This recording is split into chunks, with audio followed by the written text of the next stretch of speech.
ঐতিহ্যবাহী সলিথা মাদ্রাসা মসজিদ ও যুব সমাজের উদ্যোগে আয়োজিত আজকের মাহফিলের সম্মানিত সভাপতি মুআজ্জাজ উলামায়ে কেরাম ও আমার সামনে উপবিষ্ট তাওহীদি জনতা, মুরব্বী বাবারা ও যুবক ভাইরা, পর্দার আড়ালে অবস্থানরত আমার পর্দানিশীন মা বোনেরা, সর্বপ্রথম ওই রব্বুল আলামিনের শুকরিয়া জ্ঞাপন করছি যে রব্বুল আলামিন আমাদেরকে আজকের এই জান্নাতের বাগানে এসে কিছু কথা বলা এবং শোনার তৌফিক দান করেছেন। সেজন্য সকলেই শুকরিয়া আদায় করে বলি আলহামদুলিল্লাহ। প্রিয় এলাকাবাসী, এখানে উলামায়ে কেরাম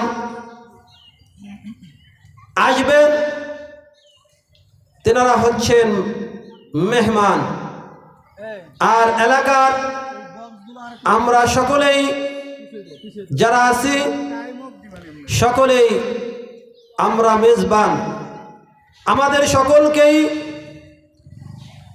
এই জান্নাতের বাগানে আসতে হবে, কারণ এখানে এই সলিথা মাদ্রাসা মসজিদের ইমাম সাহেব হুজুর প্রতিদিন ওয়াজের ব্যবস্থা করবে না, এলাকাবাসী সব সময় ব্যবস্থা করবে না।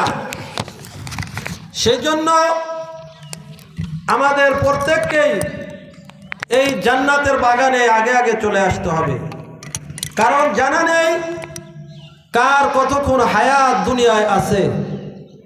ইনশাআল্লাহ আবার সামনেবার এখানে ওয়াজ মাহফিল হবে, কিন্তু সেদিন কে দুনিয়ায় বেঁচে থাকবে কে কবরে থাকবে এটা কারো জানা নেই।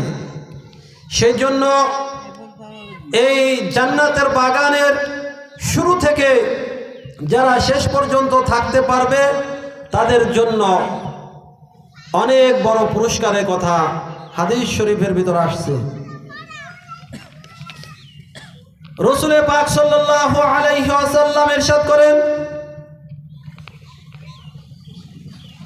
নাযালাত আলাইহিমুস সাকিনাহ ওয়া গাশিয়াতহুমুর রাহমাহ ওয়া হাফাতহুমুল মালায়েকা ওয়া যাকারাহুমুল্লাহু ফীমান ইনদাহ। অর্থাৎ যখন দুনিয়ার কোথাও কোরআন হাদিসের আলোচনা করা হয়, আল্লাহ পাকের জিকির করা হয়, ওই জান্নাতের বাগানের উপর আল্লাহ পাকের শান্তি বর্ষিত হইতে থাকে। শুধু তাই নয়, আল্লাহ পাকের রহমত ওই মাহফিলে যারা আসে তাদেরকে ঢাকিয়া ফেলে। শুধু তাই নয়, আল্লাহ পাকের নূরের তৈরি ফেরেশতারা এই জান্নাতের বাগানে যারা আসবে তাদেরকে পাহারা দেওয়ার জন্য ফেরেশতারা মাহফিলের চারপাশ দিয়ে ঘেরাও করে রাখে। এমনকি তাদেরকে দেখার জন্য, সরাসরি দেখার জন্য ফেরেশতারা অপর ফেরেশতার ঘাড়ের উপর দাঁড়িয়ে এই মজলিসের লোকদেরকে সরাসরি দেখার জন্য অবস্থান করে। ও সলিথার মুসলমানেরা, ও নগরকান্দার মুসলমানেরা, আমরা দেখে থাকি দুনিয়ার কোথাও কোনো এমপি মন্ত্রী বা কোনো দেশের বড় ব্যক্তিরা কোথাও যায়, তাদের সঙ্গে সিআইডি থাকে, ডিআইবি থাকে, বিভিন্ন ধরনের বডিগার্ড থাকে। আল্লাহ পাক রব্বুল আলামিনের এই সমস্ত মাহফিলে যারা আসবে এদের জন্য আল্লাহ পাক রব্বুল আলামিন বডিগার্ড সৃষ্টি করে দিয়েছেন, প্রেরণ করে দিয়েছেন। তারা হচ্ছে রহমতের ফেরেশতা, আল্লাহ পাকের নূরের তৈরি ফেরেশতারা। পরিশেষে আল্লাহ পাক রব্বুল আলামিনের ফেরেশতারা মাহফিল শেষে যখন চলে যাবে তখন ফেরেশতাদেরকে আল্লাহ পাক রব্বুল আলামিন লক্ষ্য করে বলবেন, ও আমার ফেরেশতারা, তোমরা আজকে কই থেকে আসলা? আল্লাহ পাক রব্বুল আলামিনের ফেরেশতারা বলবেন, ও আল্লাহ, আপনি তো সব কিছুই জানেন, আপনি তো সব কিছুই দেখেন, তারপরেও সৃষ্টি জীবদেরকে জানানোর জন্য আপনি জিজ্ঞাসা করেছেন, সেই উদ্দেশ্যেই আমরা বলছি।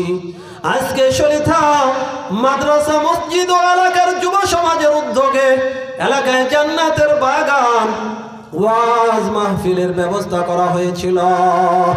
ওই মাহফিলের ভিতর এলাকা এবং থানার বিভিন্ন মুসলমানেরা এসেছিল। আল্লাহ পাক রব্বুল আলামিন বলবেন, ও আমার ফেরেশতারা রে, তারা ওই শলিতা মাহফিলে কি আলোচনা করল? আল্লাহ পাক রব্বুল আলামিনের ফেরেশতারা বলবেন, আজকে তারা আপনার কঠিন জাহান্নাম থেকে মুক্তি চায় এবং আপনার নিয়ামত জান্নাত চায়। আল্লাহ পাক রব্বুল আলামিন বলবেন, ও আমার ফেরেশতারা রে, তারা কি কোনদিন আমাকে দেখেছে? তারা কি কোনদিন আমার জান্নাত জাহান্নাম দেখেছে? তখন ফেরেশতারা বলবে, না না, কিছুই তো তারা দেখে নাই। তখন আল্লাহ পাক রব্বুল আলামিন বলবেন, ও আমার ফেরেশতারা রে, তোমরা আজকে সাক্ষী থাকো, ওই জান্নাতের বাগানে যারা আসছিল আমি রব্বুল আলামিন তাদের সকলকেই মাফ করিয়া দিলাম। এক ফেরেশতা বলে উঠবে, হে আল্লাহ, কোন ব্যক্তি তো আসছিল মাহফিলে তার দুনিয়াবি কোন স্বার্থে। আল্লাহ পাক রব্বুল আলামিন বলবেন, ও আমার ফেরেশতারা রে, এই জান্নাতের বাগান এমন একটি বাগান যেই মাহফিলে, যেই মজলিসে আমার যে কোনো বান্দারা যে কোনো উদ্দেশ্যে আসলে আমি রব্বুল আলামিন আমার নেককার বান্দাদের উসিলায় সকলকে মাফ করিয়া দেই। বুখারী শরীফের হাদিস প্রথম খণ্ডের 16 নম্বর পৃষ্ঠার ভিতর হাদিস আসছে, হযরতে আবু আকিদ আল-লাইসি থেকে বর্ণিত। একবার রাসূল পাক সাল্লাল্লাহু আলাইহি ওয়াসাল্লাম মসজিদের ভিতর আলোচনা করতেছিলেন। সংক্ষেপে বলতেছি, 3 শ্রেণীর ব্যক্তির এক শ্রেণীর ব্যক্তি এই মাহফিলে, রাসূলের মাহফিলে, কোরআন হাদিসের মাহফিলে এসেছিল একমাত্র আল্লাহ পাক রব্বুল আলামিনকে রাজি খুশি করার জন্য। আল্লাহ পাক রব্বুল আলামিনের হাবিব বললেন, আলা উখবিরুকুম আনিন নাফারিস সালাসা আম্মা আহাদুহুম ফাআওয়া ইলাল্লাহ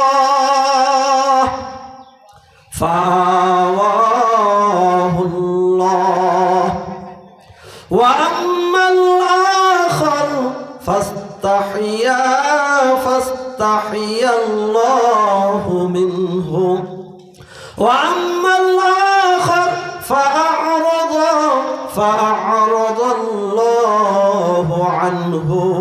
আল্লাহ পাকের হাবিব বললেন, ও আমার সাহাবীরা, আমি কি তোমাদের কই 3 শ্রেণীর ব্যক্তি সম্পর্কে কিছু বলবো? তখন রাসূল পাক সাল্লাল্লাহু আলাইহি ওয়াসাল্লাম ইরশাদ করলেন, ওই 3 শ্রেণীর ব্যক্তির প্রথম শ্রেণীর ব্যক্তি যে একমাত্র আল্লাহকে রাজি খুশি করার জন্য ওই জান্নাতের বাগানে ওয়াজে এসেছিল। আল্লাহ পাক রব্বুল আলামিন ওই ব্যক্তিকে রাজি খুশি হয়ে মাফ করে দিয়েছেন। সুবহানাল্লাহ। দ্বিতীয় ব্যক্তি যে এই মাহফিলের ভিতর লজ্জার খাতিরে বসেছিল, ও শরীথার মুসলমানেরা রে, ও নগরকান্দা থানার মুসলমানেরা রে, লক্ষ্য করে শোনো, এইটা বুখারী শরীফের হাদিস, বিন্দু মাত্র সন্দেহ নাই। দ্বিতীয় ব্যক্তি যে ওই মাহফিলের ভিতর বসেছিল, ওরে লজ্জার খাতিরে বসেছিল, লজ্জার খাতিরে বসেছিল, সেই জন্য আল্লাহ পাক রব্বুল আলামিন ওই ব্যক্তিকে লজ্জার খাতিরে মাফ করিয়া দিয়েছেন। ও মুসলমানেরা, দুনিয়ার মধ্যে এমন একটি জায়গা আছে যেখানে লজ্জার খাতিরে আসলেও মাফ পাওয়া যায়। সেই জায়গাটা হচ্ছে এই সমস্ত জান্নাতের বাগান। 3 নম্বর ব্যক্তি যে ওই কোরআন হাদিসের মাহফিলকে কোনো পরোয়া না করে জান্নাতের বাগানে না বসিয়া ওরে জান্নাতের বাগান থেকে মুখ ফিরাইয়া চলে গেল, আল্লাহ পাক রব্বুল আলামিনের রহমত তাদের থেকে দূরে চলে যাই গেল। ও মুসলমানেরা, এই দুনিয়া কিন্তু থাকার নয়। ইহা হাম সব মুসাফির হ্যায়, ওহি আখির ঠিকানা, कोई आगे रवाना है कोई पीछे रवाना। এই দুনিয়ায় আমরা সকলেই মুসাফির। আমাদের শেষ ঠিকানা ওই কবরে, মাটির নিচে।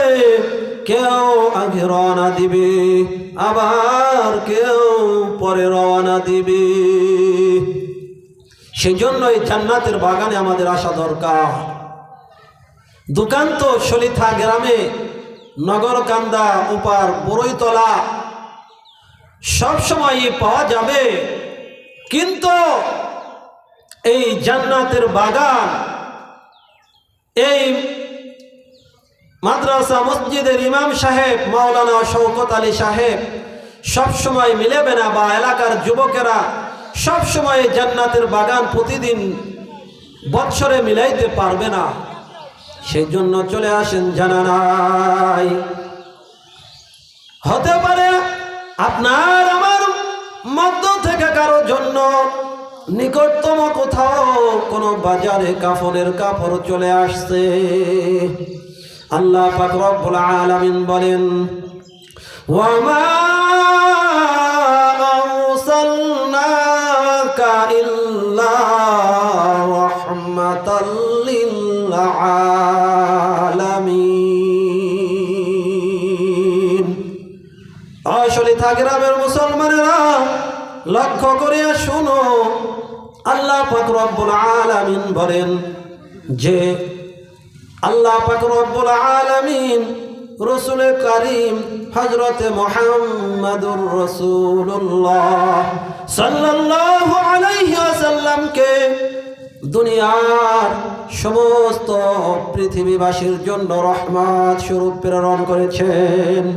সেই রহমত স্বরূপ নবীকে আমরা আজকে মূল্যায়ন তারপরে আপনি নিয়ে দেবেন আপনার মসজিদের সাথে। আমি ওই ঠিক আছে, এটা আপনার আউটার ক্যামেরা কিন্তু ফেরা দেবেন।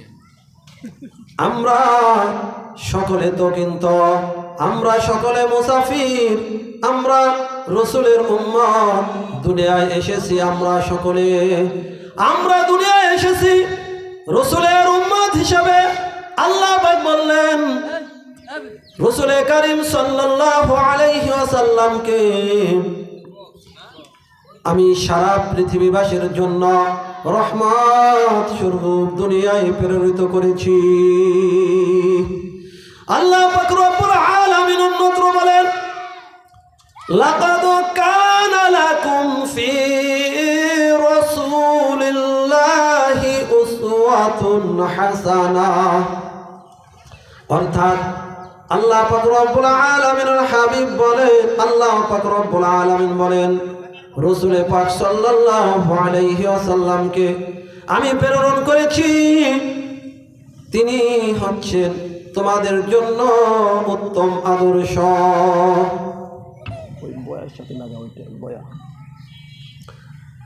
রসুল পাক সাল্লাল্লাহু আলাইহি ওয়াসাল্লামের ভিতর আমাদের উম্মতদের জন্য রয়েছে উত্তম আদর্শ। ও নবীর উম্মতেরা, আজকে আমরা দুনিয়ায় তো নেতা ধরতেছি, কিন্তু নেতার ভিতর আল্লাহ পাকের হুকুম নবীর তরিকা কতটুকু আছে আমরা দেখতেছি না।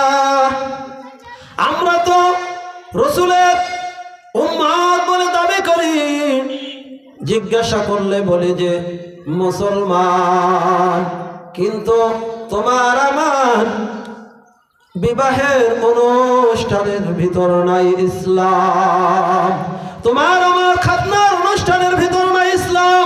ও মুসলমানেরা, আল্লাহ পাকের রসুলের উম্মত হও, নামে উম্মত হইলে হবে না, রসুলের প্রিয় উম্মত সকলেই হও। তাই আমি বলতেছিলাম, আল্লাহ পাক রব্বুল আলামিন বলেন, ওয়ামা আরসালনাকা ইল্লা রাহমাতাল লিল আলামিন। আল্লাহ পাক রব্বুল আলামিন বলেন, আমি মুহাম্মাদুর রাসূলুল্লাহ সাল্লাল্লাহু আলাইহি ওয়াসাল্লামকে দুনিয়ায় প্রেরণ করেছি সমস্ত পৃথিবীবাসীর জন্য রহমত। যেই নবীর উম্মত হওয়ার জন্য কত মানুষ আল্লাহর কাছে আবেদন করেছে, প্রার্থনা করেছে, সেই নবীর উম্মত আমরা হয়েছি। কিন্তু উম্মতের দাম তো হচ্ছে সুন্নতের ভিতর।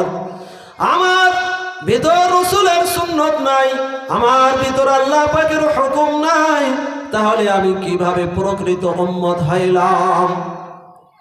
আমি একটা কথা অনেক সময় বলে থাকি যে 4টি জিনিসের দাম 4 জিনিসের ভিতর, তার একটা হচ্ছে উম্মতের দাম হচ্ছে সুন্নতের ভিতর। আমরা যে রসুলের উম্মত, আমাদের ভিতর কতটুকু সুন্নত আছে একটু ভেবে দেখুন। আমরা তো রসুলের উম্মত বলে দাবি করি, রসুলের একটা সুন্নতের কথা বলে যায় যেটা সহজ, আপনারা পালন করার চেষ্টা করবেন তো ইনশাল্লাহ মুরব্বী বাবারা। এই যে হাতে আমার কি মিসওয়াক, এই মিসওয়াক রসুলের সুন্নত। এই মিসওয়াক করার অনেক অনেক ফজিলত রসুলে পাক সাল্লাল্লাহু আলাইহি ওয়াসাল্লাম বলেছেন যে মিসওয়াক করার ধারা অনেক অনেক লাভ। তার ভিতর সর্বনিম্ন লাভ হচ্ছে মৃত্যুর সময় কালেমা নসিব হবে। সুবহানাল্লাহ। মৃত্যুর সময় যদি কাহারো কালেমা নসিব হয়, তাহলে সে যদি 1000 বছর দুনিয়ায় বেঁচে থাকে, তাহলে আল্লাহ পাক তার পিছনের সমস্ত গুনাহ খাতাগুলো মাফ করিয়া দিবেন। সুবহানাল্লাহ। এই মিসওয়াকের সর্বনিম্ন লাভ হচ্ছে মৃত্যুর সময় কালেমা নসিব হবে। 2 নম্বর অর্থাৎ সবচেয়ে বড় লাভ হচ্ছে আল্লাহ পাক রব্বুল আলামিন ওই মিসওয়াক করনেওয়ালার উপর রাজি খুশি হয়ে যাইবে। সুবহানাল্লাহ। দুনিয়ার আল্লাহ পাক রব্বুল আলামিন যদি কোনো ব্যক্তির উপর রাজি খুশি হইয়া যায়, তাহলে আর তার কিছুই প্রয়োজন নাই। আমাদের শামসুল হক ফরিদপুরি রহমাতুল্লাহি আলাইহি বলেছেন, দুনিয়ার কোনো ব্যক্তি যদি দুনিয়ার সব কিছুই পেয়ে যায় আর আল্লাহ পাক রব্বুল আলামিনকে না পায়, তাহলে সে কেমন যেন কিছুই পাইল না। আর যে ব্যক্তি দুনিয়ার কিছুই যদি না পায়, কিন্তু দুনিয়ার মালিক, সব কিছুর মালিক আল্লাহ রব্বুল আলামিনকে পেয়ে যায়, তাহলে সে কেমন যেন সব কিছুই পেয়ে গেল। মাল্লাহুল মাওলা ফালাহুল কুল, जो अल्लाह का हो गया उसका अल्लाह हो गया। বলেন সুবহানাল্লাহ। সেই জন্য আমরা মাওলা পাক রব্বুল আলামিনকে যদি মাওলা পাকের যদি হইতে চাই, তাহলে আল্লাহ ওয়ালাদের সহবতে আসতে হবে। সহবতে সালেহ তুরা সালেহ কুনাত, সহবতে তালেহ তুরা তালেহ কুনাত। সৎ সঙ্গে স্বর্গবাস, অসৎ সঙ্গে সর্বনাশ। কবি অন্যত্র বলতেছেন, আই বিরাদান দূরে বাসা জিয়ারে বাদ, ইয়ারে বদবত্তর বুয়াদ আজমারে বাদ। ও ভাই তুমি শয়তান অর্থাৎ খারাপ বন্ধুদের থেকে দূরে থাকো, কেননা খারাপ বন্ধু হচ্ছে তোমার দুনিয়ার সাপ বিচ্ছু, বিষাক্ত সাপ বিচ্ছুর থেকেও বেশি মারাত্মক। কারণ দুনিয়ায় যদি একটা সাপ বিচ্ছু দংশন করে তারপরে হয়তো আপনার সবচেয়ে জীবনটা শেষ হয়ে যাইবে, আপনি মারা যাইবেন। কিন্তু যখন আপনার খারাপ বন্ধুর সাথে সোহবত করবেন, সংসরব করবেন, চলাফেরা করবেন, খোদা না খাস্তা মুসলমানেরা খারাপ বন্ধুর সোহবতের কারণে যদি তুমি বেঈমান হইয়া চলে যাও কবরে, তাহলে কিন্তু তোমার সব কিছুই শেষ হইয়া গেল। কারণ আল্লাহ পাক রব্বুল আলামিন তোমাকে আমাকে সৃষ্টি করেছে।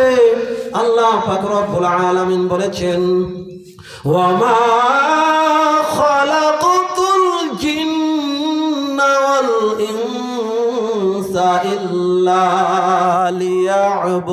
লিয়াবুদুন। আল্লাহ পাক রব্বুল আলামিন বলেন, আমি মানুষ এবং জিন জাতিদেরকে সৃষ্টি করেছি একমাত্র আমি আল্লাহ পাক রব্বুল আলামিনের ইবাদত করার জন্য। মুসলমানেরা, তাই খারাপ বন্ধুর সংসর্গে থেকে যদি আমার খোদা না খাস্তা আল্লাহ পাক হেফাজত করুন, আমার ঈমানটা যদি শেষ হয়ে যায়, তাহলে আল্লাহ পাকের উদ্দেশ্য আমি বাস্তবায়ন করতে পারলাম না, আল্লাহ পাকের নাফরমান হইয়া গেলাম। তাই বলতেছিলাম, আল্লাহ পাক বলেছেন, আমি রসুলকে প্রেরণ করেছি সারা পৃথিবীবাসীর জন্য রহমত স্বরূপ। রসুল কত সুন্দর আমাদের জন্য ছিল, দুনিয়ায় রসুল উম্মতের জন্য ক্রন্দন করেছে। আজ ওই রওজা মুবারকের ভিতর শুয়ে শুয়ে ক্রন্দন করতেছে, মৃত্যুর পরে অর্থাৎ কিয়ামতের দিনেও আমাদের জন্য ক্রন্দন করবে।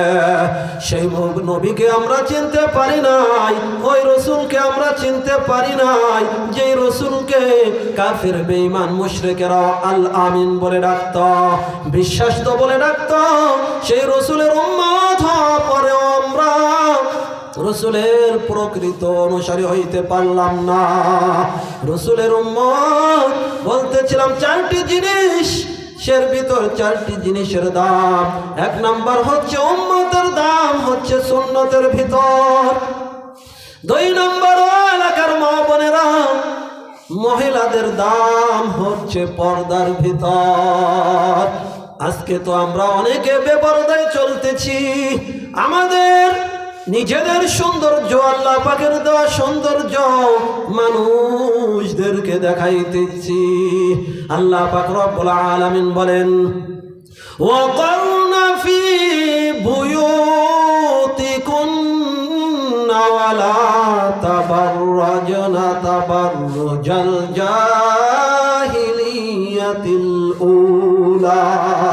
ও এলাকার মা বোনেরা, লক্ষ্য করিয়া শোনো, আল্লাহ পাক রব্বুল আলামিন বলেছেন, মহিলারা তাদের ঘরের ভিতর পর্দার ভিতর অবস্থান করবে এবং তারা পূর্বেকার জাহিলিয়াতের যুগের মতন মহিলাদের মতন, জাহিলিয়াতের মূর্খের যুগের মহিলাদের মতন নিজেদেরকে প্রদর্শিত করবে না, নিজেদের সৌন্দর্য বের করে বেগানা পর পুরুষকে দেখাইবে না। জিনাল আইনিন নাজরা, তুমি তোমার সৌন্দর্য আল্লাহ পাক রব্বুল আলামিন দান করেছেন, এই সৌন্দর্য তুমি বেগানা পুরুষদেরকে দেখাইলা। একবার দেখাইলা তোমার, একবার দেখাইলা, একবার তার কবিরা গুনাহ হইল। একটা কবিরা গুনাহের কারণে কোনো ব্যক্তির জাহান্নামে যাওয়া এটি যথেষ্ট। তওবা ব্যতীত কোনো ব্যক্তি যদি মারা যায়, তাহলে একটা কবিরার জন্য সে কমপক্ষে ৭,০০০ বছর জাহান্নামে জ্বলবে। যেই জাহান্নামকে ওয়াকুদুহান নাস ওয়াল হিজারা উইদ্দাত লিল কাফিরিন, যেই জাহান্নামকে আল্লাহ পাক মানুষ এবং পাথর ধারা ভর্তি করবে, যা কাফেরদের জন্য নিযুক্ত করা হয়েছে। ও মা বোনেরা, সেই জন্য তোমাদের দাম হচ্ছে পর্দার ভিতর। পর্দার ভিতর চলে আসো। হযরতে ফাতেমাতুজ জোহরা রাদিয়াল্লাহু তাআলা আনহা এত বড় একজন ব্যক্তি ছিল, আল্লাহ রাসূলের কলিজার টুকরা ফাতেমা, তিনি জান্নাতি রমণীদের সর্দারিনী হবে। সেই মহিলা কত পর্দায় থেকেছে এবং বলেছে আমার মৃত্যুর পরে যেন আমাকে রাত্রের বেলা কাফন করে আমাকে কবরে রেখে দেওয়া হয়। কারণ কি? আল্লাহ একজন জিজ্ঞাসা করলো, কে হে রসুলের মাইয়া কন্যা ফাতেমা, তোমাকে রাত্রে কি জন্য কবর দেওয়ার জন্য বললা? তুমি তো নবীর কলিজার টুকরা, তোমার মৃত্যুর সংবাদ শুনে মানুষ তোমার জানাজায় আসার জন্য পাগল হয়ে যাইবে। তখন হযরতে ফাতেমাতুজ জোহরা রাদিয়াল্লাহু তাআলা আনহা বললেন, শুনে রাখো, আমি একজন মহিলা, আমাকে আল্লাহ পাক রব্বুল আলামিন পর্দার ভিতর থাকতে বলেছেন। আমি তো দুনিয়ায় জীবিত অবস্থায় সাধ্য অনুযায়ী আমি পর্দার ভিতর থাকার জন্য চেষ্টা করেছি, কিন্তু মৃত্যুর পরে তো আমার কোনো ক্ষমতা থাকবে না। সেই জন্য তোমাদেরকে নসিহত করে গেলাম, আমার লাশটা যদি এলাকার কোনো বেগানা পুরুষ আমাকে দেখে ফেলে, ফাতেমা কত মোটা ছিল, ফাতেমা কত লম্বা ছিল, এটা যদি দেখে ফেলে, আল্লাহ পাক যদি আমার মৃত্যুর পরে জিজ্ঞাসা করে, রে ফাতেমা, তুমি কেন তোমার শরীরকে বেগানা পর পুরুষকে দেখায় আসলা? এই জিজ্ঞাসা করলে আমি আল্লাহর কাছে কি জবাব দেব? এলাকার যুবতী বোনেরা, তোমরা পর্দায় চলে আসো। ওরে কাইসে খুবসুরত রানিয়া শাহজাদিয়া, তন বদন সব গল গিয়া, হায় শিকল সরত ক্যা হুই। কত সুন্দরী রূপসী রাজ রানী শাহজাদি এই দুনিয়ার বুকে ছিল। তারা মৃত্যু বরণ করার পরে তাদের কবরকে খুলে দেখো, তাদের রূপ লাবণ্য সব কিছু গলে গলে মাটি হইয়া গেল। ও এলাকার যুবক ভাইরা, তোমাদেরও একদিন মৃত্যু আসবে, আমাদেরও মৃত্যু আসবে। গতকাল লক্ষ্মীপুরের ঘটনা, এক যুবক, সে অফিসে চাকরি করে ডিউটি শেষে বাজার করে ইলিশ মাছ সহ বিভিন্ন ধরনের বাজার করে বাড়ির দিকে রওনা করেছিল। বাইক নিয়ে, মোটর সাইকেল নিয়ে প্রতিমধ্যে যাওয়ার পরে এক ট্রাক এসে তাকে তলে ফেলাইয়া জায়গায় শেষ করিয়া দিল। গত কয়েকদিন পূর্বে আমাদের ফরিদপুরের মুন্সিবাজার, এখানে গেরদা মনে হয়, সেখানে ওই ট্রেনের ধাক্কায় মাইক্রো বা প্রাইভেট কার খাদে গিয়ে জায়গায় 5-6 জন নিহত হয়ে গেল। এইভাবে বিভিন্ন ধরনের অ্যাক্সিডেন্ট হইতেছে, মানুষ অনেকভাবে স্ট্রোক করে মারা যাইতেছে। কখন আপনার আমার মৃত্যু আসবে কেউ বলতে পারবেন নাকি? কেউ বলতে পারবেন না। সেই জন্য বলতেছিলাম, মা বোনেরা, তোমরা পর্দায় চলে আসো, তোমাদের দাম বাড়িয়া যাইবে। যাই হোক, আমার আলোচনার দিকে যাই। আল্লাহ পাক রব্বুল আলামিনের কালামে পাকের কথা বলতেছিলাম। রাসূল পাক সাল্লাল্লাহু আলাইহি ওয়াসাল্লামকে আল্লাহ পাক রব্বুল আলামিন সারা পৃথিবীবাসীর জন্য রহমত স্বরূপ প্রেরণ করেছেন। সেই রাসূল আমাদের নেতা, তিনার আদর্শে আমাদের চলতে হবে। বাংলাদেশের মুসলমান কোনো মাইন্ড করবেন না। আমি গতকাল একটি হাদিস দেখলাম, আল্লাহ পাক রব্বুল আলামিনের হাবিব বলেছেন, গালেবান ইবনে মাজার হাদিস, যেই দেশের মধ্যে মানুষ আল্লাহর বিধানকে বাদ দিয়ে নিজেদের মন গড়া ভাবে দেশকে পরিচালনা করে, নিজেদের মন মতন তারা রাষ্ট্রের বিধান পরিচালনা করে তাদের উপর আল্লাহ পাকের পক্ষ থেকে ওই মুসলমানদের উপর শত্রু নিযুক্ত করে দেওয়া হয়। যেই শত্রুরা মুসলমানদের হাতে যা আছে অর্থাৎ ক্ষমতা ইত্যাদি তাও তারা নিয়ে যায়। সেই জন্য আপনারা দেখেছেন বর্তমান আমেরিকায় কয়েকদিন পূর্বে কোনো পাথর অথবা কোনো কিছুর মাধ্যমে আগুন ধরে তাদের শত শত বিলিয়ন কোটি কোটি টাকার সম্পদ বাড়ি গাড়ি সব পুড়িয়ে ছারখার করে দিয়েছে। হাজার হাজার ফায়ার সার্ভিসের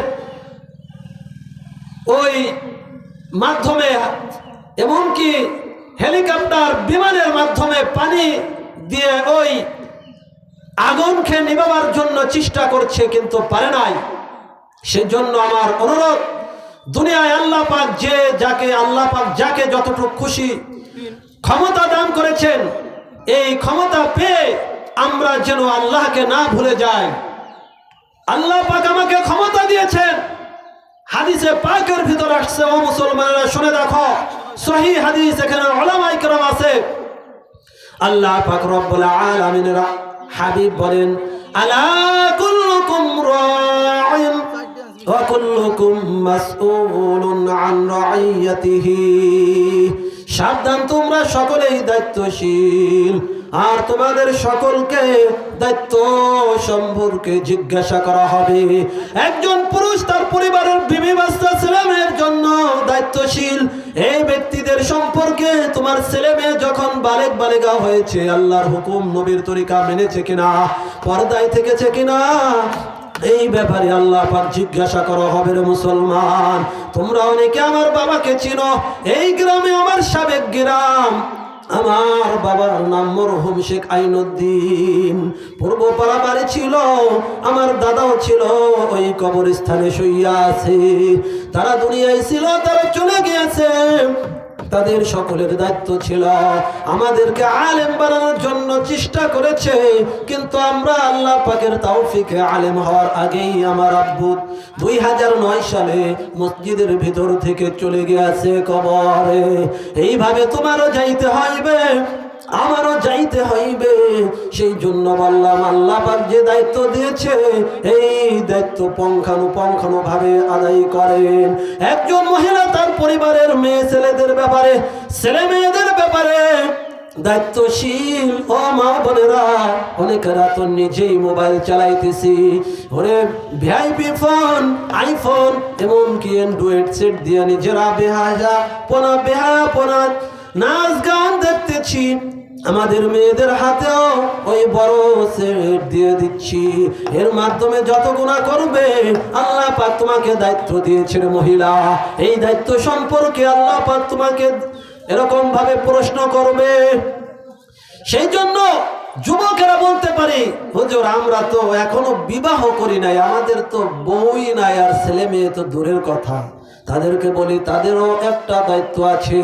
আল্লাহ পাক মাথা দিয়ে পা পর্যন্ত, আল্লাহ পাক মাথা থেকে পা পর্যন্ত যে এই বডিটা দান করেছেন, এই বডিরও কাল কিয়ামতের ময়দানে আল্লাহ পাক রব্বুল আলামিন হিসাব নেবে।